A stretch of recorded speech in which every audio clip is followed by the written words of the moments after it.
সন্তোষ ট্রফির গ্রুপ লিগের ম্যাচে ডিফেন্সিভ ফুটবল খেলে বাংলাকে গোলশূন্য ড্রয়ে আটকে দিল বিহার। পেনাল্টি মিস থেকে পড়শি বিহারের রক্ষণ ভেঙে বল জালে জড়াতে পারল না বাংলা। বাংলার খেলা দেখতে যারা আজ কল্যাণী স্টেডিয়ামে উপস্থিত ছিল তারা অনেকেই হতাশ রয়েছে। এই মুহূর্তে কল্যাণী স্টেডিয়ামে আজ সন্তোষ ট্রফির কোয়ালিফাইং রাউন্ডে বিহারের মুখোমুখি হয়েছিল বাংলা দল, এবং গত দুই ম্যাচে বাংলার যে পারফরমেন্স ছিল সেই পারফরমেন্স কিন্তু আজ দেখাতে পারলো না বাংলা দল, বিহারের কাছে আটকে গেল। ম্যাচের ফলাফল গোলশূন্য ড্র। বিহার বেশ ভালো ফুটবল খেলেছে এবং কার্যত ডিফেন্সিভ ফুটবল খেলে বাংলাকে আটকে দিল বিহার। যেখানে বাংলা দল লাগাতার প্রশিক্ষণ সহ সব ধরনের সুযোগ সুবিধা পেয়েছিল, সেখানে প্রতিপক্ষ বিহার মাত্র 11 দিনের প্রস্তুতিতে নেমেছিল সন্তোষ খেলতে বাংলার বিরুদ্ধে। এক্ষেত্রে বিহার কোচ সঞ্জয় কুমার দে যে তার স্ট্র্যাটেজিতে অনেকটাই সফল তা ধরা পড়ল বিহার কোচের গলাতে। আপনারা দেখলেন স্ট্র্যাটেজিটা আমি বানিয়েছিলাম, লো ব্লক রেখেছি।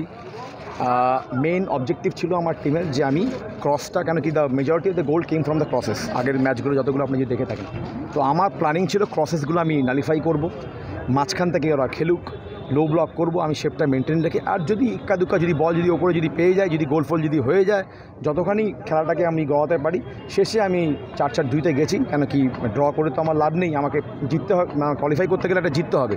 তো প্রথমে আমার টার্গেট ছিল বেঙ্গলকে, কেন কি বেঙ্গলের সাইড আপনি যদি দেখেন হিউজ ডিফারেন্স বেঙ্গল আর বিহারের, মানে আকাশ পাতাল তফাৎ ছিল। তো সেখানে আমি চেষ্টা করি যতদূর খেলাটা গড়াক। তো সেখানে লাস্টে একটা গিয়ে আমি চান্স নিয়েছি, 4-4-2-তে গেছি, দুখানা একটা ডিফেন্ডার একটা অফ করে আমি একটা স্ট্রাইকার নামিয়ে দেখেছি। তো চেষ্টা করলাম। पहला मैच तो जीते थे यूपी से 2-1 से, ठीक है।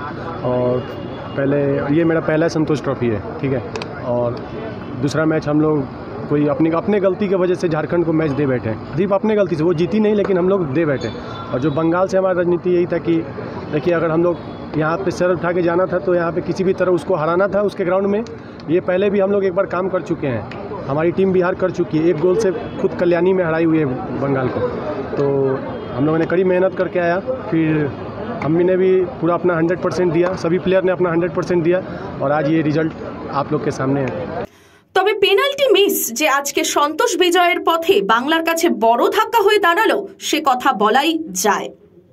ব্যাপার হলো, আমরা টার্গেট দিয়েছিলাম 3টে ম্যাচ জেতার, সেটা ফুলফিল করতে পারিনি, সেটা একটা আমাদের কাছে আসছে। এবং প্লেয়াররা ড্রেসিং রুমে, আমি এতক্ষণ ওদের সাথেই কথা বলছিলাম, যেন ওরা হেরে গেছে এরকম তারা বডি ল্যাঙ্গুয়েজ এইভাবে বসে আছে। তো আমি আবার বলছি, আগের দিন যেরকম আমরা দেখেছিলাম যে টিমটা আমাদের কাছে হেরে গিয়ে সেই টিমটাই 5 গোল করেছে বিহারকে, এবং সেই বিহার আজকে আমাদের সাথে কঠিন লড়াই দিয়েছে। এবং ইউপি আমাদের কাছে 7 গোল খেয়ে আজকে আবার ঝাড়খণ্ডকে হারিয়েছে। আমি জানি না তোমরা সারা ভারতবর্ষে অন্যান্য গ্রুপের খেলাগুলো কি রেজাল্ট হচ্ছে জানো না। অন্ধ্রপ্রদেশকে তামিলনাড়ু 8 গোল দিয়েছে। তো লোকে যারা ভাবছে বাংলা এখানে 7 গোল দিয়েছে, দুর্বল প্রতিপক্ষ, ফুটবল সম্বন্ধে মানে উইক অপোনেন্ট, এটা নয়। এটা আজকের গ্রুপ বিন্যাসটা প্রমাণ করে দিল ফুটবল ইজ সো টাফ, এবং অন্যান্য রাজ্যরা কতটা এগিয়েছে। আগামী দিনে নকআউট ম্যাচে বাংলাকে উঠে আসতে গেলে গ্রুপ লিগের ম্যাচের অনেক সমীকরণের উপর যে নির্ভর করতে হবে সে কথা বলাই যায়।